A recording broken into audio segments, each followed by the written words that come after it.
এ কোন স্বাধীনতা? এই স্বাধীনতাই কি আমরা চেয়েছিলাম?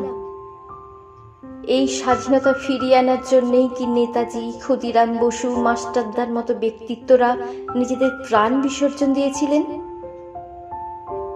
তাঁরা এখন বেঁচে থাকলে এসব দেখে লজ্জা পেতেন।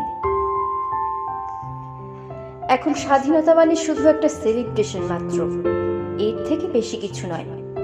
ধিক্কার জানাই যে দেশে একটাও শিশু, একটাও মেয়ে সুরক্ষিত নয়, না কর্মক্ষেত্রে, না রাস্তাঘাটে, না নিজের পরিবারে।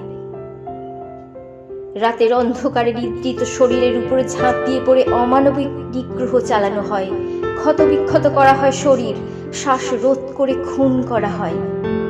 সে দেশের নিরাপত্তা কোথায়? সার্থক জনম আমার জন্মেছি এই দেশে, এই কথাটাই এখন প্রহসন বলে মনে হয়। চকচকে মলাটের ভিতর সবটাই যেন ঘুণ ধরা। এই দেশেই একসময় এমন কিছু রাজনৈতিক ব্যক্তিত্বরা ছিলেন যারা দেশের স্বার্থে কাজ করে গেছেন, বিশ্বের দরবারে দেশের নাম উজ্জ্বল করেছেন। আর বর্তমান যুগের রাজনৈতিক ব্যক্তিত্বরা আছেন নিজেদের আখের গোছাতে, সমাজে অরাজকতা সৃষ্টি করে নিজেদের ভিতটাকে মজবুত করতে। অন্যায়ের বিরুদ্ধে প্রমাণ লোপাটে ব্যস্ত তাঁরা। দুষ্টের দমন না করে করেন পোষণ।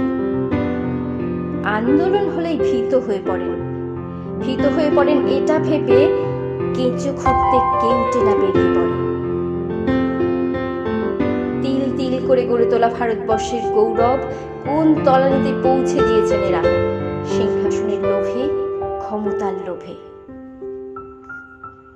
দিনের পর দিন অন্যায়ের সুবিচার না হতে হতে মনুষ্য চরিত্র তার স্বভাব বদলে পশুর মতো হিংস্র আচরণ করছে।